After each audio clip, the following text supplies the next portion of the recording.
Hello friends, welcome back to know the game podcast.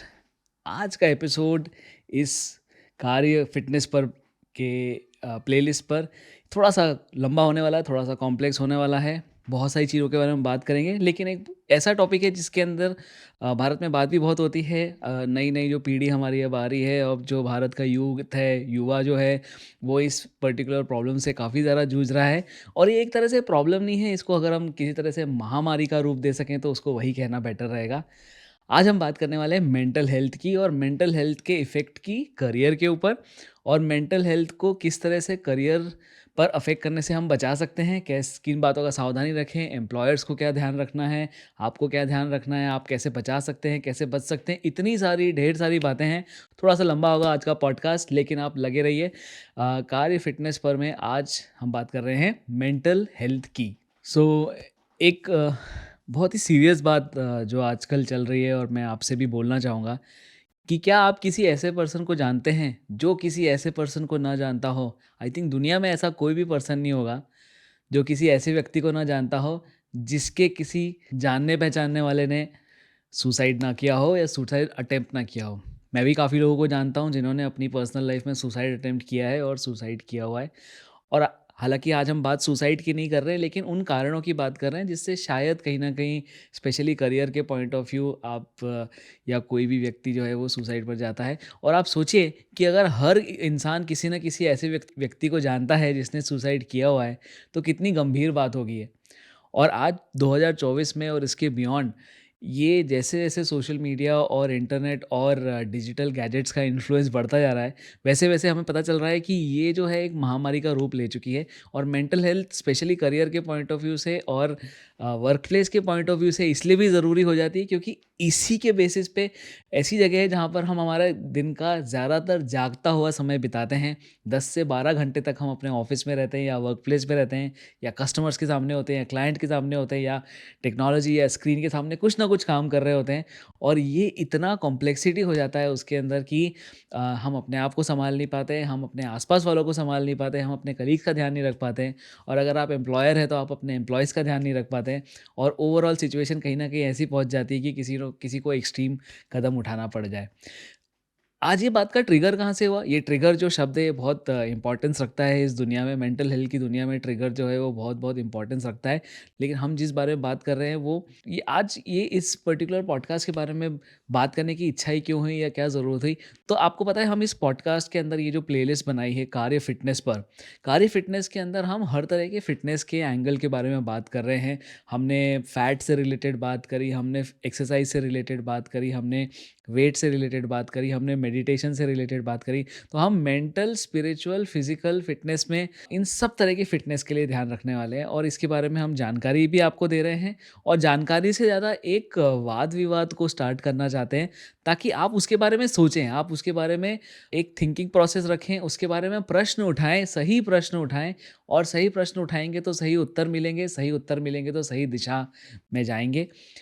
ये भारत के युवा के लिए बहुत-बहुत ज़रूरी इसलिए भी है क्योंकि कल को अगर आप मेंटली अपने बातों में और अपने थॉट्स में अगर स्टेबल नहीं हो, अगर आप मेंटली ओके और हैप्पी नहीं हो, तो कहीं न कहीं ये बहुत बड़ा एक इनजस्टिस हो जाएगा कि आप हर चीज़ में कैपेबल हो और मेंटली अगर सूटेबल नहीं हो, तो कहीं न कहीं उस जो भी आप अचीव करने के लिए निकलोगे, पहली चीज़ तो अचीव नहीं कर पाओगे। और अगर अचीव कर भी लिया, तो आप उस अचीवमेंट को ना एन्जॉय कर पाओगे, ना उसका कोई मतलब रहेगा, कोई तात्पर्य नहीं निकल पाएगा। एक कारण ये भी है कि मैंने लोगों को बहुत करीब से देखा है, अच्छा सक्सेसफुल होते हुए भी अपनी लाइफ में और करियर में अच्छा करते हुए भी, और बहुत सारे लोगों को ऐसे भी देखा है जो बिल्कुल बर्बादी के कोने तक गए हैं और वापस भी आए हैं। और बहुत सारे ऐसे लोगों को भी देखा है जो कहीं ना कहीं बर्बाद हो गए और फिर वापस वो उभर नहीं पाए उस चीज़ से। इतने लंबे करियर में ऑलमोस्ट 15 साल हो गए मुझे आज लोगों से इंटरेक्ट करते हुए, स्पेशली उनसे करियर रिलेटेड बातों में। मुझे एक ही चीज़ समझ में आई है कि ये जो इस तरह की मेंटल हेल्थ इश्यूज़ हैं, या जिसको हम मानसिक इश्यूज़ बोलते हैं, उसके अंदर कई वो किसी को भी हो सकता है, किसी भी समय पे हो सकता है, और किसी भी बात को लेकर हो सकता है। और जिस बात को लेकर वो होता है और जिस बात को लेकर उनको बार-बार उस मेंटल हेल्थ के इश्यू में एंट्री मिलती है, उस चीज़ को ट्रिगर कहते हैं। और ये ट्रिगर वाली पार्ट जो है वो हम पूरे वीडियो में, आप याद रखिएगा, टुवर्ड्स द एंड हम इसके बारे में बात करेंगे कि ये ट्रिगर क्यों ज़रूरी है कि आपको इससे बचना है। तो ये जो मेंटल हेल्थ के इश्यूज़ हैं, ये बेसिकली इस तरह से आप इसको देख सकते हैं कि कुछ होने या ना होने में जो फ़र्क होता है ना, वही फ़र्क जो है वो जब इंसान को महसूस होने लगता है। अब ये होने या ना होने से मतलब कुछ भी हो सकता है। वो किसी रिलेशनशिप के बारे में हो सकता है, किसी करियर को लेके हो सकता है, पैसे को लेकर हो सकता है या किसी ऐसी चीज़ के बारे में हो सकता है जिसके बारे में उनको आशंका हो और वो होगा, नहीं होगा। जब वो इस उधड़-बुन में पड़े रहते हैं, तो कहीं न कहीं वो एक विकराल रूप ले लेता है। थिंकिंग बहुत ज़्यादा हो जाती है, उसके अंदर से थॉट्स नहीं निकल पाते हैं और ये बहुत बड़ा एक साइंस है। मेडिकल फील्ड के अंदर एक बहुत बड़ी कम्युनिटी है जो इस मेंटल रिलेटेड एस्पेक्ट को डेडिकेटेड है और इतना ज़्यादा रिसर्च इसके बारे में हो रहा है क्योंकि इसके ज़्यादा इफ़ेक्ट्स इतने ज़्यादा हो रहे हैं। अभी तक इतने ज़्यादा नेगेटिव आउटकम्स इस तरह की प्रॉब्लम्स के कभी हुए ही नहीं, हमने कभी देखे नहीं एज़ ह्यूमन रेस। हमने कभी इतने नेगेटिव कॉन्सिक्वेंसेस मेंटल हेल्थ के देखे ही नहीं है। स्पेशली 2018 से लेकर अभी तक का जो 5-6 साल का समय रहा है, इसमें ये बिल्कुल एपिडेमिक बन चुका है और एपिडेमिक बनने के पीछे लोगों ने काफ़ी सारे कारण दिए। कोई बोलता है कि सोशल मीडिया जो है, हम इतने ज़्यादा लोगों के रिएक्शंस को और इतने सारे लोगों की डे टू डे एक्टिविटीज़ को प्रोसेस करने के लिए हमारा माइंड जो है वो उसके हिसाब से डिज़ाइन नहीं है। तो अगर हमें इतनी सारी इन्फॉर्मेशन बॉम्बार्ड हो रही है और इतनी सारी सोशल इन्फॉर्मेशन बॉम्बार्ड हो रही है हमारे दिमाग को, तो कहीं न कहीं हम प्रोसेस नहीं कर पा रहे हैं और उससे हमारे अंदर जो है इनसिक्योरिटीज़ आ रही हैं और जो भी अलग-अलग तरह की जो थॉट्स आ रहे हैं, उन थॉट्स को भी हमारा माइंड प्रोसेस नहीं कर पा रहा है। तो बहुत सारे एस्पेक्ट्स हैं जिसके बारे में इस रिसेंट टाइम्स में रिसर्च भी हुई है और ये रिसेंट टाइप्स की जो रिसर्च है, वो कहीं न कहीं हमें यही पॉइंट आउट कर रही है कि कुछ तो है जो गलत हो रहा है और ये जो गलत हो रहा है, इसके पीछे ऐसा नहीं है कि ये मतलब हर किसी को नहीं हो सकता है या किसी को भी नहीं हो सकता है या किसको हो रहा है या सिलेक्टिव है। नहीं, जैसे कैंसर का आपने देखा, कैंसर किसी को भी हो सकता है। हमारे हवा में कैंसर के पार्टिकल्स हैं, हमारे पानी में हम कुछ खा रहे हैं जो कार्सिनोजेनिक हो सकता है, हमारे फूड में बहुत सारा कुछ इंक्लूडेड है। आप हर एस्पेक्ट में आप कहीं प्लास्टिक यूज़ कर सकते हो, उससे भी कैंसर के कार्सिनोजेनिक चीज़ें आ सकती हैं। तो हर जगह उसका एस्पेक्ट्स हैं और same with mental health. Mental health कभी ऐसा नहीं है कि किसी एक स्पेशल टाइप के लोगों को हो रही है या फिर मेंटल हेल्थ के इश्यूज़ जो है वो किसी एक पर्टिकुलर कैटेगरी ऑफ लोगों को हो रहा है। हर किसी को भी मेंटल हेल्थ के इश्यूज़ हो सकते हैं, किसी को भी किसी समय मेंटल हेल्थ के इश्यूज़ हो सकते हैं। तो इसलिए इस पॉडकास्ट को जानना और डिटेल में समझना बहुत-बहुत ज़रूरी है और इसके बारे में जागरूकता बहुत ज़रूरी है कि लोग इसके बारे में बात करें। आज भी हमारे देश में इसके बारे में बात करना थोड़ा-सा अजीब माना जाता है। लोग बोलते हैं कि इन्होंने लोगों ने बहुत पुरानी-पुरानी धारणाएँ बना रखी है और बहुत ही नेगेटिव बातें उसके बारे में बोल दी। हालाँकि ये एक एक तरह की बीमारी है, एक क्लिनिकल कंडीशन है, लेकिन फिर भी उसके बारे में नेगेटिव बोल के आप सामने वाला जो जो उस चीज़ को सफ़र कर रहा है, उसके प्रति इतने इनसेंसिटिव हो जाते हैं कि वो जो उसकी खुद की जो परेशानी है, उसके ऊपर आपका जो रिएक्शन है, वो उसको और ज़्यादा बिगाड़ देता है। तो क्या हम कभी किसी कैंसर पेशेंट को के पास में जाके या कभी किसी को अगर हॉस्पिटल में किसी का एक्सीडेंट हो गया है, उसके पास में जाके ये तो नहीं बोलेंगे कि यार तुम कितने बुरे इंसान हो, तुमने ऐसा कर दिया, तुम्हें समझ में नहीं आता, तुम्हें अकल ही नहीं है, तुम्हें गाड़ी चलाना नहीं आता, तुम्हें ऐसा तो कभी नहीं बोलेंगे ना। हम हमेशा सिम्पैथेटिक रहेंगे उस पर्सन के प्रति, राइट? तो मेंटल हेल्थ वाले जिन लोगों के जो लोग इस चीज़ से गुज़र रहे हैं, तो हम उनके प्रति क्यों सिम्पैथी नहीं रखें? हमें रखना है और हमें रखना चाहिए वो सिम्पैथी। बहुत-बहुत ज़रूरी है ये नीड है उस चीज़ की कि आप उस चीज़ के बारे में सिम्पैथी रखिए और जब आप सिम्पैथी रखेंगे, तो आप उस पर्सन को समझने की कोशिश करेंगे। जब उस पर्सन को समझेंगे, तो उस पीड़ा को समझेंगे जिससे वो गुज़र रहा है या गुज़र रही है और आपको शायद कहीं न कहीं ऐसा लगेगा कि आप कुछ नहीं कर सकते तो बस उनका साथ तो दे ही सकते हैं। आपने वो मूवी देखी हुई है, तुम बिन करके जो मूवी है उसके अंदर एक बहुत फ़ेमस डायलॉग है कि मुझे पता है आपको मेरी ज़रूरत नहीं लेकिन मैं सिर्फ़ आपका साथ देने के लिए आया हूँ। और ये जो साथ देने वाली बात है ना, मेंटल हेल्थ जो जिससे गुज़र रहा है ना, वो आप उसमें कुछ भी नहीं कर सकते। आप सिर्फ़ उसका साथ दे सकते हो, उसके साथ में खड़े रह सकते हो, उसको मेंटल और इमोशनल सपोर्ट दे सकते हो, दैट्स इट। आप उसको क्योर नहीं कर सकते, आप उसको गाइड नहीं कर सकते, आपको उसको कुछ नहीं कर सकते। आपको सिर्फ़ उसको सपोर्ट करना है। Same like any other disease, मतलब जिस भी किसी और डिसीज़ को देखोगे जो इनक्यूरेबल है या बहुत डिफ़िकल्टी से क्यूर होती है, तो क्या आप जाके बोल दोगे कि नहीं रुको, रुको मैं तुमसे बात करूँगा और तुम्हारा कैंसर सही हो जाएगा या तुम्हारा एड्स सही हो जाएगा? तो ऐसा तो कभी नहीं बोलते हैं हम, राइट? हम हमेशा ये बोलते हैं कि यार ठीक है, अब ईश्वर की यही इच्छा है, आप बस कोशिश करो कि पॉज़िटिव स्टेट ऑफ माइंड में रहो, सब कुछ ठीक हो जाएगा। आप हमेशा उसको एक एनकरेजमेंट करते हो ऐसी सिचुएशंस में। तो क्यों ना हम मेंटल हेल्थ में भी यही किया जाए और ये बहुत ज़रूरी है कि आप इसके प्रति संवेदनशील हो जाएँ। तो सवाल सबसे पहला ये आता है कि ये मेंटल हेल्थ होता क्या है? ये क्या इश्यूज़ हैं जो मेंटल हेल्थ में हो रहे हैं लोगों को? और ये कहाँ से आ गई ये सडनली हमारे पॉपुलर कल्चर में या हमारे जो normal day to day life में ये बात, ये शब्द, ये बातें कहाँ से आ गई कि किसी को मेंटल हेल्थ डिसऑर्डर्स हैं? तो जैसे मैं बता रहा था कि हमारा लाइफ़स्टाइल जो है वो धीरे-धीरे करके काफ़ी चेंज हो गया है। पहले हम ह्यूमन्स जो हैं वो उस तरह से डिज़ाइन्ड है, ह्यूमन्स सोशल क्रीचर्स होते हैं। जब वो ह्यूमन जो है वो एक-दूसरे के साथ में मिलकर एक सामाजिक संस्था बनाते हैं। हर किसी भी कल्चर में आप चले जाइए, अरब कल्चर से लेकर, इंडियन कल्चर से लेकर, अफ्रीकन कल्चर से लेकर आप वेस्टर्न कल्चर कहीं पे भी चले जाइए, कोई ना कोई एक सिस्टमैटिक सोशल सोसाइटी टाइप का एक एनवायरनमेंट बना है, एक सिस्टम बना हुआ है हर जगह पे। और ये जो सिस्टम है ये फंक्शन करता है लोगों के सोशल और इंटरेक्शन के बेसिस पे। और सोशल इंटरेक्शन वो है वो बहुत सारी चीज़ों पे डिपेंड करता है कि आप किस कमर्शियल फाइनेंशियल बैकग्राउंड से आते हैं, आप किस नॉलेज बैकग्राउंड से आते हैं, और बहुत सारी चीज़ों पे डिपेंड करता है। और ये जो इंटरेक्शन है ये over the period of time एक बहुत ही नॉर्मल और धीरे धीरे करके इवॉल्व होके हम इतने कॉम्प्लेक्स इंटरेक्शंस के लिए कैपेबल हुए हैं, स्पेशली सोसाइटी में। लेकिन अब जब हम देख रहे हैं कि अभी सडनली जो टेक्नोलॉजी का इतना ज़्यादा इनपुट हो गया है हमारे ऊपर, हम एक्चुअली लोगों से इंटरैक्ट नहीं कर रहे हैं। आप अगर नोटिस करोगे और सीरियसली उस बात को नोटिस करोगे, तो आपको पता चलेगा कि हम एक्चुअली लोगों से इंटरैक्ट कर ही नहीं रहे हैं। हम तो सिर्फ डिवाइसेस से इंटरैक्ट कर रहे हैं और सॉफ्टवेयर से इंटरैक्ट कर रहे हैं। सॉफ्टवेयर के उस पार, डिवाइसेस के उस पार शायद कोई इंसान है जो वो भी किसी सॉफ्टवेयर और किसी डिवाइस से इंटरैक्ट कर रहा है, और अल्टीमेटली वो इंटरेक्शन हमें ऐसा फील हो रहा है कि हम सामने वाले से बात कर रहे हैं, पर इन रियलिटी वो पर्सन भी एक डिवाइस से इंटरैक्ट कर रहा है और मैं भी उसी तरह के किसी डिवाइस से इंटरैक्ट कर रहा हूँ। तो ये जो डिवाइस से इंटरैक्शन है और जो डिवाइस के थ्रू जो इंटरैक्शन हो रहा है, ये कहीं ना कहीं हमारे दिमाग के साथ में एक गलत तरह से खेल रहा है। और इस पूरे सिचुएशन में जो इन्फॉर्मेशन का जो पूरी प्रक्रिया है वो एकदम ओवरलोड हो गया है। तो आप सोचिए, ऐसा सोचिए कि आप किसी शादी में गए हैं, बहुत अच्छा सा खाना लगा हुआ है, बुफे लगा हुआ है, और आप बिल्कुल 7 बजे डिनर स्टार्ट होना है, आप सीधे सवा 7 पे पहुंच गए और बिल्कुल आपने खाना स्टार्ट कर दिया है। लेकिन बाय द टाइम आधा घंटा गुजरेगा, तब तक आप इतना खा चुके हो कि आपके अंदर और खाने की क्षमता नहीं है। लेकिन फिर भी अगर आपको ऐसा मन में लालच आए और आप शायद आपका जो कॉन्शियस है या आपका जो दिल है वो ये चाहता है कि नहीं मैं और खाऊँ, तो आप खाते जाएँ, तो अल्टीमेटली क्या होगा, आप उस दिन आराम से ना सो पाएँगे, ना आपका पेट खराब हो जाएगा, और बहुत सारी अलग-अलग प्रॉब्लम्स में आप पड़ जाएँगे। ऐसा क्यों होगा? क्योंकि फूड का ओवरलोड हो जाएगा। उसी तरह से तो हमारे स्टमक की कैपेसिटी है जिसके अंदर जितना हम फूड खा सकते हैं, उतना ही खा सकते हैं। उससे आप थोड़ा ज़्यादा खाओगे तो चल जाएगा, लेकिन बहुत ही ज़्यादा डबल, ट्रिपल खा लोगे तो वो प्रॉब्लम होना ही है। पहली चीज़, आप खा ही नहीं पाओगे, और अगर आपने कैसे भी करके अगर ठूँस भी लिया खाना, तो या तो आप थ्रो अप कर दोगे या आप उसको पचा नहीं पाएँगे। सिमिलरली इन्फॉर्मेशन का भी हमारे ब्रेन की एक लिमिटेड कैपेसिटी है। साइंटिफिक टर्म्स में बोले तो जितना भी जीबी, एमबी जो भी होता होगा, हमारे ब्रेन की उतनी कैपेसिटी है। अब वो कैपेसिटी से ज़्यादा अगर हमारे दिमाग में इन्फॉर्मेशन जा रही है, तो वो जो इन्फॉर्मेशन है, एक तो हमारे पास कोई स्टोरेज का मैकेनिज़्म नहीं है। स्टोरेज का मैकेनिज़्म नहीं मतलब कि हम इन्फॉर्मेशन को स्टोर करते हैं मेमोरीज़ के फॉर्म में। मेमोरीज़ हमेशा एसोसिएटेड रहती है पीपल, प्लेसेस, टाइम या किसी ऐसी चीज़ के लिए जिसको हम किसी कनेक्शन के रूप में अपने माइंड में स्टोर कर सकें। न्यूरॉन्स और जो भी उसकी साइंटिफिक और बायोलॉजिकल और बायोटेक्नोलॉजिकल मैकेनिज़्म होता है।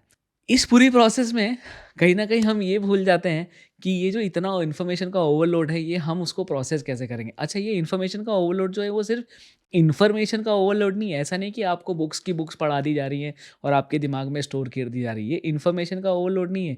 ये इन्फॉर्मेशन के पास में इमोशंस और इमोशंस के पास में इंटरैक्शंस का भी ओवरलोड है। मैं आपको बहुत सिंपल तरीके से समझाता हूँ। तो इन्फॉर्मेशन तो मतलब ये हो गई कि आपने लेट्स से अगर आज 10 यूट्यूब के वीडियो देख लिए, इस पॉडकास्ट के सारे ही वीडियो देख लिए चले आपने, तो क्या आप उसको पूरा अंदर आत्मसात कर पाएँगे? नहीं कर पाएँगे। तो एक तो वो इन्फॉर्मेशन का ओवरलोड हो गया। फिर इसके बाद में आपने देखा कि आपने कोई फ़ेसबुक पे या इंस्टाग्राम पे कोई पोस्ट डाली और उसके ऊपर बहुत सारे रिप्लाइज़ और कमेंट आ गए, और जैसे नॉर्मली लोगों के बर्थडे पे, एनिवर्सरी पे होता है, वैसा कुछ हो गया। तो वो इतना अटेंशन को आप मैनेज करने के लिए आपका माइंड और मेंटली आप कैपेबल नहीं हो। तो कैपेबल नहीं हो तो वो हो गया आपका इमोशनल आपके ऊपर ओवरबर्डन, मतलब एक इंटरेक्शन का ओवरबर्डन हो गया। और ये इंटरेक्शन का ओवरबर्डन ज़्यादा जैसे ही ज़्यादा हुआ, अब आप सोचो, अभी हम एक नॉर्मली अगर हम किसी अपनी लाइफ को अगर बिना किसी डिवाइस के अगर इमेजिन करें, तो एक इंसान की जो है सोशल कैपेबिलिटी रहती है 10 लोगों से, 20 लोगों से, 50 लोगों से, 100 लोगों से आप मिल लोगे एक दिन में। 100 से ज़्यादा तो मिलना I don't think is practically possible, unless कि आप किसी फंक्शन में जा रहे हो, और फंक्शन के बाद में कैसे हम थक जाते हैं एकदम आते से। तो वो कैपेसिटी बहुत लिमिटेड है हमारी। लेकिन हम जैसे ही सोशल मीडिया पे जा रहे हैं, जैसे ही हम किसी ऑनलाइन प्लेटफ़ॉर्म पे जा रहे हैं, तो हम 100 नहीं, हज़ारों, लाखों लोगों से के सामने चले जा रहे हैं एकदम से और वो हमें देख रहे हैं या नहीं देख रहे हैं। हमें तो लग रहा है ना कि वो हमें देख रहे हैं, हमें जज कर रहे हैं, हमारे बारे में सोच रहे हैं। तो हम उस इंटरैक्शन को, उस जजमेंट को मैनेज करना, उसको नाप-तौल के रखना, वो बहुत डिफ़िकल्ट हो जा रहा है और वही सबसे बड़ा प्रॉब्लम का रीज़न हो रहा है। इसको अपन अगर करियर के कॉन्टेक्स्ट में बोलें तो ये जो ज और ये सिर्फ़ हम लोग सिर्फ़ सोच रहे हैं कि जनरल उस सेंस में हो रहा है, लेकिन ये अब हमारे जीवन में भी घुसते आ रहा है ये ऐसी चीज़ें। तो जब हम प्रैक्टिकली हम ऑफिस जाते हैं या हम कहीं काम पे जाते हैं, हम सेल्स कॉल्स के लिए जाते हैं, कुछ भी करते हैं, तो हम इस इंटरैक्शन को उस नज़रिए से देखने लग गए कि भाई ये सामने वाला मुझे जज कर रहा है कि नहीं कर रहा है, क्या ये मेरे बारे में अच्छा सोच रहा है, नहीं सोच रहा है, जो भी है, मतलब जिस तरह का भी इंटरैक्शन है। और ये सब इंटरैक्शन जो है वो हमारे ब्रेन के ऊपर बहुत बहुत ज़्यादा असर डालते हैं और ये असर जो है ये हमारे ऊपर जब ये असर बहुत ज़्यादा हो जाता है, इसकी बहुत सारी कॉम्प्लेक्सिटी बढ़ जाती है, फिर हम इन इंटरैक्शंस को किसी इमोशन से जोड़ लेते हैं, फिर उस इमोशन को हम किसी पुराने ट्रॉमा से जोड़ लेते हैं जब किसी ने हमारे साथ कुछ गलत किया होगा। फिर हम उस इंटरैक्शन को किसी और चीज़ से, मतलब जब इंटरलिंक इतनी सारी बनती जा रही है और हमारा ब्रेन इतना फास्ट काम करता है, इतने सारे कनेक्शंस बना लेता है इतनी जल्दी ठक ठक ठक ठक करके, तो हम खुद नहीं समझ पाते कि हम कहाँ से क्या चले गए। इतना विचलित हो जाता है मन और मन इतना फ़ास्ट चलता है, राइट? तो इसलिए हम उस चीज़ को कैपेबली नहीं होते हैं कि हम उसको प्रोसेस कर पाएँ और चूँकि हम उसको प्रोसेस नहीं कर पाते हैं, इसलिए वो कहीं न कहीं हमारे उसमें as a mental health issue या मेंटल हेल्थ डिसऑर्डर की तरह से वो प्रोग्रेस करता है और एकदम से उभर के जब आता है, तो बहुत बड़ी प्रॉब्लम हो जाती है और ये प्रॉब्लम जो है अल्टीमेटली हमारे करियर को इफ़ेक्ट करती है, क्योंकि करियर ही हमारा जागती हुई जीवन का 10 से 12 घंटे का समय है जो हम अपने करियर को देते हैं। एक तो वहाँ से इनपुट भी बहुत है जिसके कारण से ट्रिगर मिल रहा है हमको। दूसरा, अगर कुछ गलत हो रहा है या हम कुछ नहीं कर पा रहे हैं या हमारे साथ कुछ गलत हो रहा है, तो उसका आउटपुट भी सबसे ज़्यादा वर्क में ही दिखता है। क्योंकि करियर ही आपका जीवन है। बाकी सब जो आपकी फैमिली हो, ये सब ये आपको जीवन के सपोर्ट सिस्टम्स हैं।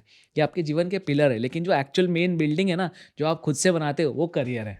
तो अब हम अगले पॉइंट पे आते हैं कि ये मेंटल हेल्थ एग्जैक्टली होता क्या है, कि क्या-क्या चीज़ें हो सकती हैं उसके अंदर, या क्या एग्जैक्टली मेंटल हेल्थ से क्या होता है, एग्जैक्टली उसके अंदर क्या एस्पेक्ट होते हैं जो हम जिसका हमें ध्यान रखना है और जो चीज़ हो सकती है।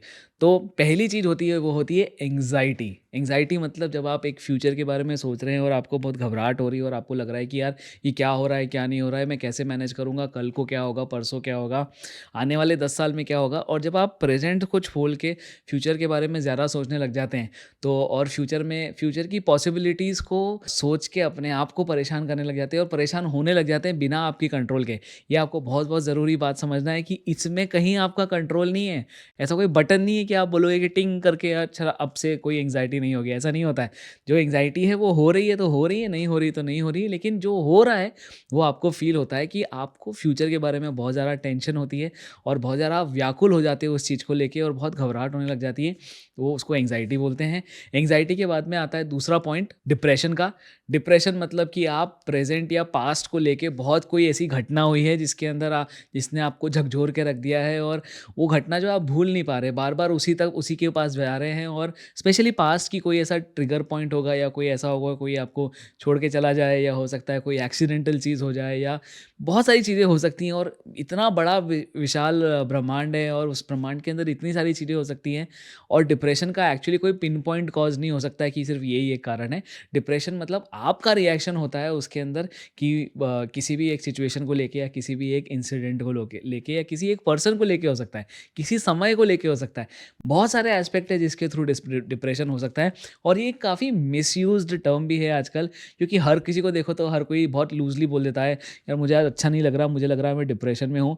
ऐसा नहीं करना है आपको। अगर आप ऐसी बातें बोलते हैं तो बोलने से भी बचो, क्योंकि ये बहुत ही खतरनाक डेंजरस चीज़ है जो किसी के साथ में हो सकती है।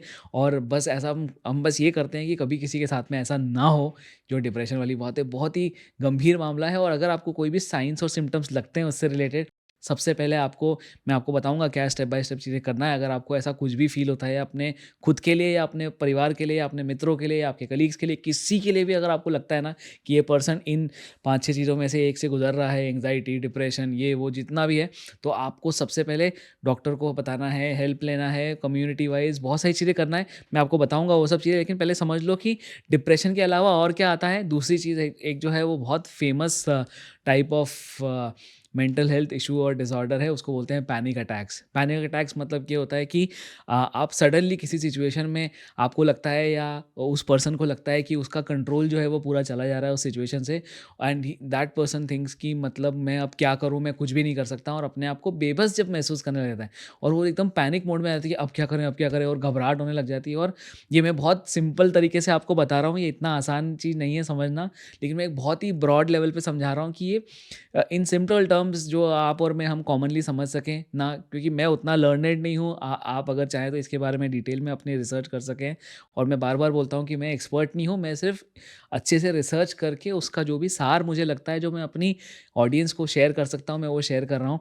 पैनिक अटैक जो है वो एक अलग तरह का मेंटल हेल्थ डिसऑर्डर है, और उस चीज़ को भी आप अगर कभी आपको ऐसी सिचुएशन लगती है कि बहुत कोई पैनिक में है और एकदम से घबरा जाए और एकदम ये बोले कि अब मैं क्या करूँ, इस सिचुएशन में फंस गया हूँ, तो उसको पैनिक अटैक बोलते हैं। और भी बहुत सारे माइल्ड से लेकर सीवियरली सीवियरली से सीवियरली तक के इसके अंदर बहुत सारे और दूसरे एस्पेक्ट भी होते हैं। दूसरा एक एस्पेक्ट होता है उसको ओसीडी बोलते हैं, जिसको ऑब्सेसिव कंपल्सिव डिसऑर्डर बोलते हैं, जिसके अंदर क्या होता है कि एक सनक चढ़ी हुई होती है दिमाग पर कि मुझे हर चीज़ सही करनी है। तो अगर टेबल पे वो सामान सीधा आड़ा टेढ़ा रखा रहेगा तो वो कोशिश करेगा पर्सन की, आप करेगी पर्सन की उसको सीधा कर दिया जाए।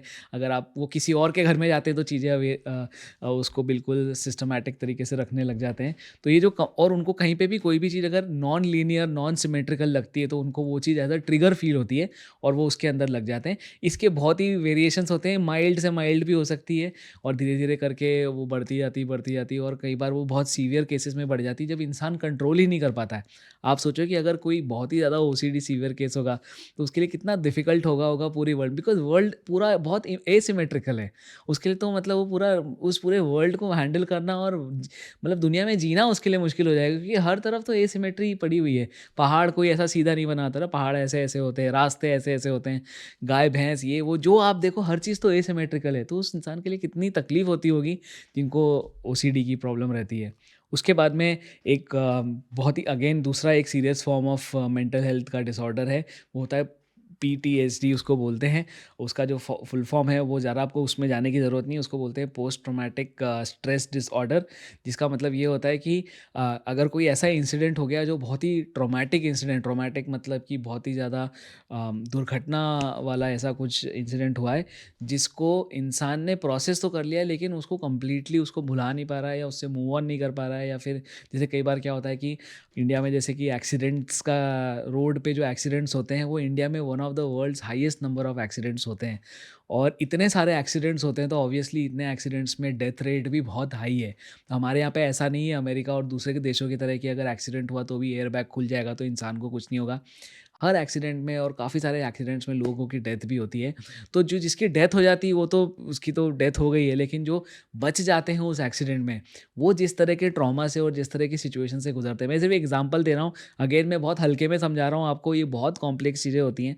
तो जो उस चीज़ से बच जाते हैं वो किस चीज़ से गुजरते होंगे, उन्होंने अपने साथी का, अपने फ्रेंड का, अपने फैमिली मेम्बर का वो जो पूरा सीन है वो पूरा देखा हुआ है, और उसको आंखों के सामने से भुला देना वो कितना मुश्किल होता होगा। वो जो पीटीएसडी वाले डिसऑर्डर्स हैं उसको, वो भी एक मेंटल हेल्थ का डिसऑर्डर। और आप सोचो कि आपके वर्क प्लेस पे कितने सारे लोग ऐसे होते हैं जिनके घर में क्या चल रहा है आपको पता भी नहीं कि यार किसके घर में क्या ट्रॉमा हुआ है, रिसेंटली किसने किसको लूज़ कर दिया है, किसका एक्सीडेंट हुआ है, कौन परेशान हुआ है, कौन क्या हुआ। तो हमें पता ही नहीं है कि हमारे कलीग्स जो हैं, हमारे वर्क प्लेस पे जो हमारे साथ काम कर रहे हैं, हमारे सेल्स वाले बंदे किस चीज़ से गुजर रहे हैं, और हमें जब पता ही नहीं है तो हम उनको हेल्प भी नहीं कर सकते और हम हो जाते हैं इनसेंसिटिव उनके प्रति। पर आप सोचो ये तीनों चारों चीज़ें जो मैंने बताई हैं, इनका कितना इम्पैक्ट पड़ता होगा उनके करियर पे और अपने अपने काम के ऊपर। इसी तरह से थोड़े से और सीवियर और थोड़े से और, मैं जिसको बोलता हूँ कि थोड़े से और उनकी गंभीरता ज़्यादा होती है, इस टाइप के भी कुछ और भी मेंटल हेल्थ डिसऑर्डर्स रहते हैं जिसके लिए मतलब बहुत ज़्यादा हाईली टेक्निकल सपोर्ट लगता है और हाईली टेक्निकल लोगों की ज़रूरत पड़ती है जो हमको गाइड कर सकें। उनमें से कुछ हैं जैसे कि पैरानोया, साइकोसिस और सिज़ोफ्रेनिया। बहुत सारी चीज़ें होती हैं जिसके अंदर भी ये मतलब ये ज़्यादा ही कॉम्प्लेक्स हो जाती हैं। जैसे कि पैरानोया ऐसा होता है जब इंसान को लगता है कि जैसे हम मूवीज़ में देखते हैं कि इंसान को लगता है कि कोई मुझे आके हर्ट करने की कोशिश कर रहा है, अननोन पर्सन या नोन पर्सन मुझे हर्ट करने की कोशिश कर रहा है, तो वो हमेशा पूरे टाइम एक स्टेट ऑफ फियर में और अलर्टनेस में रहते हैं। आप सोचो अगर कोई पूरे टाइम 24 घंटे अलर्ट रहेगा, तो उसकी मेंटल हेल्थ की कितनी ज़्यादा इफ़ेक्ट हो जाएगी। और सिमिलरली अगर कोई साइकोसिस में भी यही होता है कि हैलुसिनेशंस और जो चीज़ नहीं है वो दिखती है, जो चीज़ है वो नहीं दिखती है। सिज़ोफ्रेनिया में और पर्सनैलिटी डिसऑर्डर्स में और बाइपोलर पर्सनैलिटी, ऐसे धीरे-धीरे करके ये जो है ना इसकी सीवियरिटी बहुत सारी बढ़ जाती है। और मैं जानबूझ करके उसके बारे में ज़्यादा डिटेल में नहीं जाना चाहता, बिकॉज़ मैं सिर्फ़ आपको चाहता हूँ कि आपको वो आइडिया आ जाए कि ये एक सीरियस टॉपिक है और इसको कभी भी हल्के में नहीं लेना है। उसके मतलब ये अपना ये उद्देश्य नहीं है अभी कि मैं आपको हर चीज़ के बारे में एकदम डिटेल में समझाता जाऊँ। आप एक आइडिया समझ लो कि यार मेंटल हेल्थ से रिलेटेड जो भी चीज़ है ना, उसमें आपको बहुत सीरियस होना है। वो कोई भी बात कहीं पे भी, किसी से भी, कहीं पे भी जा सकती है और उसके लिए आपको बहुत-बहुत केयरफुल रहना है अपने कलीग्स के साथ में, अपने फ्रेंड्स के साथ में, अपने फैमिलीज़ के साथ में, और सबसे ज़्यादा ज़िम्मेदारी आपकी है अपने आप को लेके। तो जैसे मैं आपको बता रहा था कि ये एक बहुत वास्ट टॉपिक है और इसके अंदर बहुत सारी चीज़ें हैं और बहुत सारी कॉम्प्लेक्सिटीज़ हैं और बहुत सारी चीज़ें जो मर्ज हो जाती है, मिक्स हो जाती है और इंक्रीज़ हो जाती हैं और एक्स्ट्रापोलेट हो जाती हैं। जब आप इन सब को देखते हैं तो आपको एक सिंपल सा अगर देखा जाए कि आपको कैसे पता चलेगा कि ये कुछ गलत हो रहा है या मेंटल हेल्थ डिसऑर्डर है या होने वाला है या पॉसिबिलिटी है या इसको डायग्नोस करना चाहिए, हेल्प माँगना चाहिए, जो भी करना चाहिए, आपको कैसे पता चलेगा? तो मैं कुछ सिंपल से पॉइंटर्स हैं मैंने लिख के रखे हुए हैं, मैं आपको जल्दी-जल्दी से बता देता हूँ कि क्या-क्या पॉइंटर्स हो सकते हैं। सबसे पहले तो अगर आप स्वयं या आपके आस-पास वाले कोई भी आपको लग रहा है कि ये बहुत ही ज़्यादा एंग्ज़ियस है, बहुत ही ज़्यादा व्याकुल है, बहुत ही ज़्यादा चिंता हो रही है और बहुत ही गहन तरीके से अगर कोई चिंता में लगा हुआ है, तो आप समझ जाओ कि ये पहला साइन होता है मेंटल हेल्थ से रिलेटेड किसी भी इश्यू के होने का और उसको सरफेस करने का। तो ये जो होने का और सरफेस करने का फंडा ये रहता है कि आपका जो माइंड है, जैसे मैं हमेशा बताता हूँ और ये करियर के लिए भी मैंने आपको बहुत इसके बारे में एक्सप्लेन किया है कि आपकी जो आपकी कैपेसिटी है उसकी मेजॉरिटी पार्ट जो रहता है वो आपका सबकॉन्शियस और अनकॉन्शियस होता है, जो कि अराउंड 80-90% ऑफ योर इमोशनल और ब्रेन का जो कैपेसिटी होता है वो होता है। और जो आपका कॉन्शियस रहता है वो बहुत एक स्मॉल पार्ट होता है, जो आपके जिसको हम चेतना बोलते हैं आपकी। तो जो बाकी जो पूरा अवचेतन मन जो है आपका, वो पूरा अवचेतन मन जो है उसके अंदर अगर कुछ भी हो रहा है, तो वो आपको उसकी हिंट जो है वो जब तक कुछ विकराल रूप नहीं ले लेगा, तब तक आपको पता नहीं चलेगा, और ये विकराल रूप ले तब तक आते तो बहुत देर हो जाती है। तो इसलिए आपको छोटे-छोटे साइन्स हमेशा मिलते रहेंगे, स्वयं से रिलेटेड या अपने मित्रों से रिलेटेड, और वो छोटी-छोटी चीज़ें हैं जो हमको उसके बारे में ध्यान रखना है, ताकि आप उसके बारे में एक अंदाज़ा लगा सको कि ये ऐसा हो सकता है। अगेन, ना आप ना कोई भी, इवन डॉक्टर्स भी सर्टिफाइड तरीके से 100% श्योरिटी से नहीं बोल सकते हैं कि ये पर्टिकुलर पर्सन है, इसको ये मेंटल हेल्थ डिसऑर्डर है और ये 100% ये। There is always a probability. क्यों? क्योंकि आप किसी के दिमाग के अंदर घुस के नहीं देख सकते, आपको नहीं पता कि ख्यालों में क्या चल रहा है। वो जो पर्सन बता रहा है, जो शेयर कर रहा है, आपको जो सर्कमस्टेंशियल चीज़ें दिख रही हैं, आप उसी के बेसिस पे एक आकलन लगा सकते हो। तो इसलिए बहुत बहुत ज़रूरी है कि आप इस चीज़ का जो भी हिंट्स आपको मिल रहे हैं, उन हिंट्स को आप पकड़ते जाएं। तो एक तो मैंने बताया कि अगर कोई बहुत ज़्यादा व्याकुल है या बहुत कोई चिंता में दिख रहा है या बहुत ज़्यादा सोचता हुआ दिख रहा है, तो आपको समझ जाना है कि यार थोड़ा-सा इसके दिमाग में कुछ ना कुछ मेंटली कुछ चल रहा है, और आपको इस चीज़ के लिए सतर्क रहना है, हर एक प्रत्येक व्यक्ति के लिए। किन-किन के लिए? मैं आपको बताऊँगा उसके बारे में। तो अगर आप किसी चीज़ को लेके नाखुश हो, आपको बहुत लो फ़ील हो रहा है और किसी चीज़ को लेके आप बहुत ज़्यादा उस चीज़ के बारे में ओवरथिंक कर रहे हैं और वो बार-बार आपको अफ़ेक्ट कर रही है, आप चाह कर भी नहीं भुला पा रहे हैं, या आपका फ्रेंड है जो, या आपके कोई कलीग है जो उस किसी बात को लेके बार-बार नहीं भुला पा रहे हैं और बार-बार उसी बात पे आ जा रहे हैं, तो आप समझ जाइए कि वो मेंटल हेल्थ रिलेटेड है। इसके अलावा अगर किसी का कोई अनप्रेडिक्टेबल बिहेवियर हो रहा है, तो कोई हमेशा शांत रहता है, सडनली वो बहुत गुस्सा करने लग जाए, या बहुत गुस्सा करता है वो सडनली शांत रहने लग जाए, कोई व्यक्ति जो बहुत बोलता है मेरी तरह और एकदम से चुप हो जाए, और ऐसे करके कुछ भी अगर आपको अनप्रेडिक्टेबल या अननोन बिहेवियर अगर किसी का दिख रहा है, तो आप समझ जाइए कि ऐसा-ऐसा कुछ ना कुछ होने की पॉसिबिलिटीज़ हैं। एक जो बहुत बड़ी चीज़ है जो आप अपने स्पेशली अपने पर्सनल लाइफ में उसको मैनेज, ऑफ कोर्स कलीग का तो आप जाके चेक नहीं करोगे, लेकिन अपने पर्सनल लाइफ में, मतलब आपके लिए, आपके पेरेंट्स के लिए, आपके बच्चों के लिए, आपके पार्टनर के लिए, आपके फ्रेंड्स के लिए, अगर किसी को नींद नहीं आ रही है, अगर कोई रेगुलरली और प्रॉपर्ली सो नहीं पा रहा है, तो कई बार उसके लिए और मेंटल हेल्थ रिलेटेड डिसऑर्डर्स रहते हैं, जिसका एक बहुत बड़ा इफ़ेक्ट रहता है कि नींद नहीं आना। तो वो भी आपको देखते रहना है कि अगर किसी को नींद नहीं आ रही है, कोई सो नहीं रहा है, तो वो एक डिप्रेशन का बहुत बड़ा, और डिप्रेशन ही नहीं, मेंटल हेल्थ से रिलेटेड डिसऑर्डर्स का एक बहुत बड़ा पिटारा होता है और बहुत बड़ा एक इंडिकेटर होता है वो। ऐसे बहुत सारे दूसरे भी इफ़ेक्ट्स रहते हैं, जैसे भूख नहीं लगना, किसी को बहुत कम भूख लगती है, कोई खाना छोड़ देता है, किसी का वेट गेन हो जाता है, बहुत काफ़ी सारे लोगों का वेट गेन हो जाता है, काफ़ी लोगों का वेट कम हो जाता है, कोई-कोई चुप-चुप रहने लग जाता है, कोई ज़्यादा बोलने लग जाता है, कोई ड्रिंकिंग करने लग जाता है, कोई स्मोकिंग करने लग जाता है, कोई कंज़म्पशन करने लग जाता है, कोई ड्रग्स में चला जाता है। इस तरह के किसी भी अब्यूज़ को लेके या किसी भी चीज़ के एडिक्शन में चला जाए अगर कोई, कोई बहुत गिल्टी फ़ील करता है, कोई अच्छा फ़ील नहीं करता है, कोई मतलब कितने सारे एस्पेक्ट्स हैं जिसमें आपको छोटे-छोटे हिंट्स मिलते रहते हैं कि ये पर्सन जो है वो किसी मेंटल हेल्थ से रिलेटेड किसी चीज़ को लेके सफ़र कर रहा है कि नहीं कर रहा है। अल्टीमेटली कहने का मतलब ये है कि आपको जागरूक रहना है, आपको सतर्क रहना है, आपको बहुत केयरफुल रहना है अपने लिए भी और अपने आस-पास के लोगों के लिए भी, ताकि कहीं भी आपको कुछ भी अगर छोटी-सी भी अगर खतरे की घंटी दिखे, तो आपको वो घंटी को लेकर सीधे अलार्म बजा देना है और अपने डॉक्टर के पास जाना है, लोगों के पास जाना है, सही तरह से मदद लेनी है और क्या करना है ऐसी सिचुएशन में, मैं जल्दी से आपको बता देता हूँ। तो अगर आपको किसी भी पर्सन के ऊपर या किसी भी कलीग या फैमिली मेंबर या किसी के ऊपर शक है कि यार इसको मेंटल हेल्थ से रिलेटेड कुछ हो सकता है, या अपने आप के ऊपर अगर आपको लगता है मेंटली, और आप अपने खुद के लिए स्वयं जज हो और पहली मदद आपको खुद की करनी है, जैसे बोलते हैं ना, दूसरों की जैसे पहले खुद की जय करें, तो सबसे पहले अपनी आपकी मदद करो। और कुछ भी अगर इतने सारे चीज़ों में से अगर कुछ भी आपको कोई भी चीज़ का लगता है, असर लगता है, कुछ भी लगता है, सबसे पहले आप हेल्प मांगो। कभी भी खुद से हर चीज़ को सॉल्व करने की कोशिश मत करो। स्पेशली मेंटल हेल्थ का इशू ऐसा रहता है कि आप उसको सॉल्व नहीं कर सकते। आप ये सोचो कि अगर किसी का एक्सीडेंट हो रहा है, आपका पैर टूट गया, तो आप कभी भी ऐसा करोगे कि नहीं मैं अपना पैर खुद से ठीक कर लूँगा? नहीं। अगर फ्रैक्चर हो गया है तो आप कभी सोचोगे कि नहीं मैं खुद ही पट्टा बाँध लेता हूँ? नहीं, कभी भी नहीं। कभी भी कोई भी इंसान ऐसा नहीं करेगा। तो अगर कोई अपने पैर का फ्रैक्चर ठीक नहीं कर सकता है, ये तो सीधे ब्रेन से रिलेटेड बात है, इमोशन से रिलेटेड बात है। तो बिल्कुल भी मेंटल हेल्थ को हल्के में नहीं रहना है। और जैसे ही पहला अंदेशा आए कि यार कुछ गड़बड़ है, सबसे पहले डॉक्टर के पास जाइए। और आप कितने सारे तरह के अलग-अलग तरह की हेल्प अवेलेबल है। साइकियाट्रिस्ट अवेलेबल होते हैं, जो साइकोलॉजिस्ट अवेलेबल होता है, डॉक्टर्स होते हैं, हॉस्पिटल्स होते हैं, थेरेपिस्ट होते हैं, संस्थाएँ होती हैं, एनजीओज़ होते हैं, कितने सारे लोग हैं जो आपकी हेल्प करने के लिए बिल्कुल बैठे हुए हैं। बस आपको ये करना है कि रीच आउट करना है लोगों को, ताकि आप सही जगह, सही मदद के लिए सही समय पे पहुँच सकें और जितनी भी प्रॉब्लम बड़ी हो सकती है, उसको छोटे-छोटे रूप में कंटेन किया जा सके। उसी तरह से एक बड़ी ज़िम्मेदारी जो है वो एम्प्लॉयर्स की है। एम्प्लॉयर्स को इंश्योर करना है। एम्प्लॉयर मतलब अगर आप आपके किसी भी व्यावसायिक प्रतिष्ठान में अगर आपके यहाँ पे लोग काम करते हैं, आपके अंदर लोग एम्प्लॉइज़ हैं, सेल्स वाले लोग हैं, ऑपरेशन वाले लोग हैं, कस्टमर सर्विस वाले लोग हैं, अकाउंट्स वाले हैं, आपको इंश्योर करना है कि आपका जो ऑफ़िस है वो पहली चीज़ तो एक सेफ़ स्पेस रहे। आपका जो वर्क प्लेस है वो सेफ़ स्पेस रहे सबके लिए, तो कोई किसी को बुली ना करे। आपको इंश्योर करना है कि पॉलिटिकल और ये सब चीज़ों को दूर रखा जाए और एक सेफ़ स्पेस और एक कंफर्टेबल स्पेस बनाया जाए अपने एम्प्लॉइज़ को काम करने के लिए। एक पॉजिटिव स्पेस बनाइए, खुश रखें अपने एम्प्लॉइज़ को और अपने एम्प्लॉइज़ का ध्यान रखिए।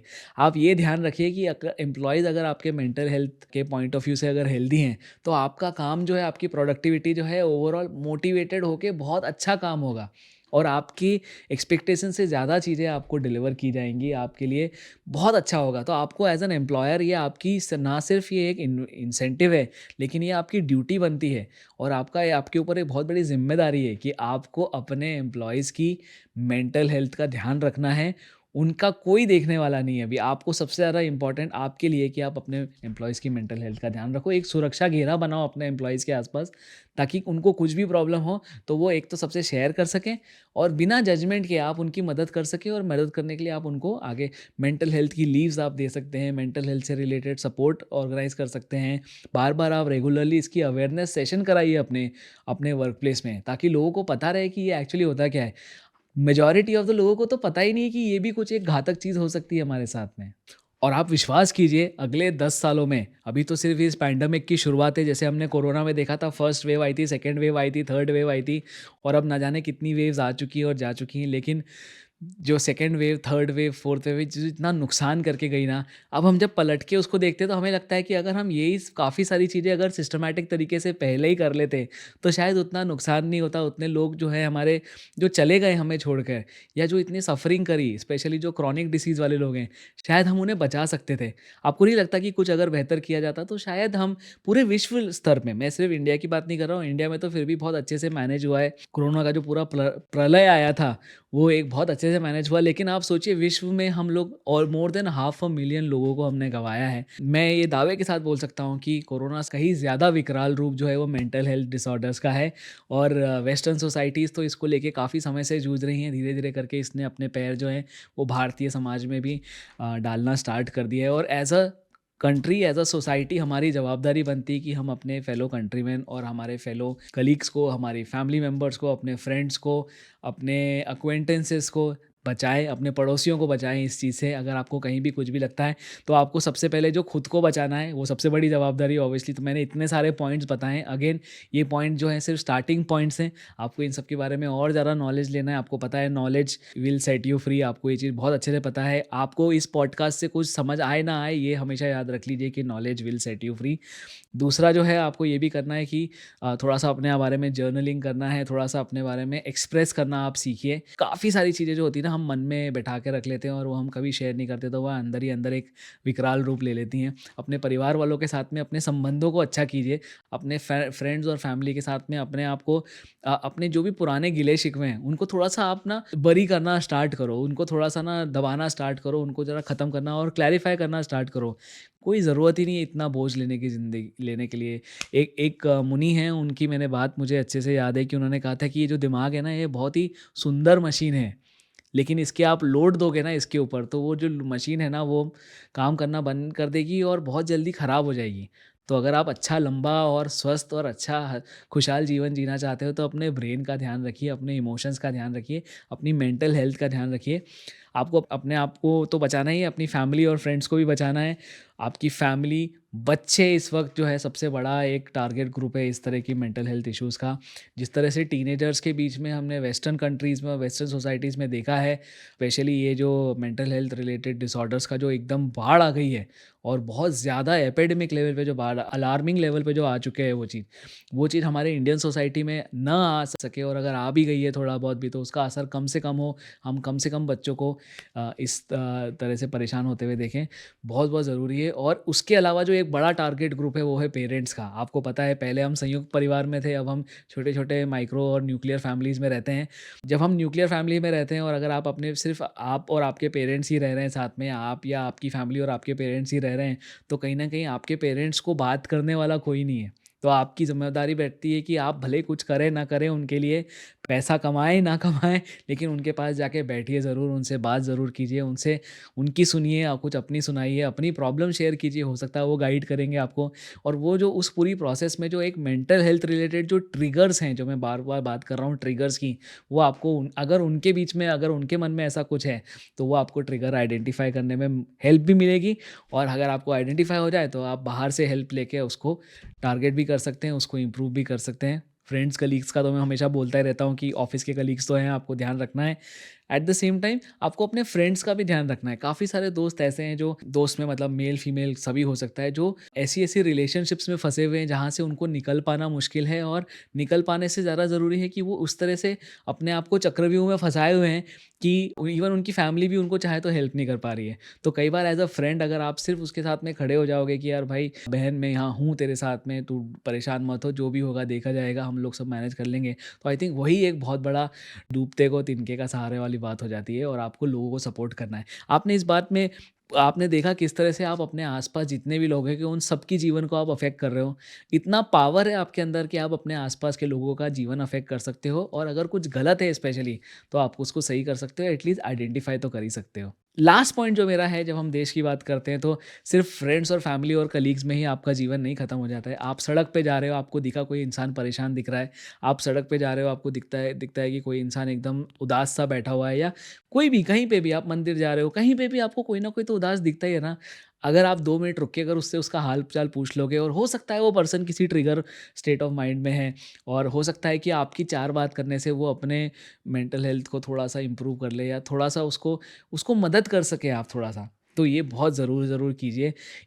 इससे ज़्यादा पुण्य आपको किसी भी चीज़ में नहीं मिलेगा। आप किसी को पैसा दे देंगे ना, वो पैसा पर्सन खर्च कर देगा, लेकिन अगर किसी को आप इमोशनल सपोर्ट देते हैं, वो पर्सन ना तो आपको कभी भूलेगा, और ऑब्वियसली आपको एक बहुत अच्छे पुण्य का काम होगा, जो आपको जीवन में आपके आगे ले जाएगा। लोगों की दुआ मिलती तो इंसान आगे ही बढ़ता है ना। जैसे हम बढ़ रहे हैं अपने पॉडकास्ट में, हम बहुत सारे सीरियस चीज़ों के बारे में भी आजकल बात करने लग गए हैं। आपने नोटिस किया होगा, हम अपना कैमरा क्वालिटी हर चीज़ इम्प्रूव कर रहे हैं ताकि आपको एक अच्छा एक्सपीरियंस दे सकें।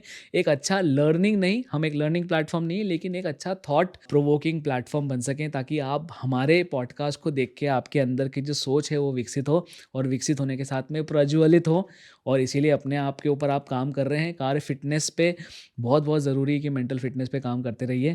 कहीं भी आपको, आप में से किसी को भी अगर हेल्प की या सपोर्ट की ज़रूरत लगती है, आप बिल्कुल हमारे चैनल पे आके रिस्पॉन्स कर सकते हैं। वहाँ पे कमेंट कर दीजिए, हमारी टीम से कोई भी आपसे कनेक्ट ज़रूर करेगा और हम कोशिश करेंगे आप तक मदद पहुँचाने की।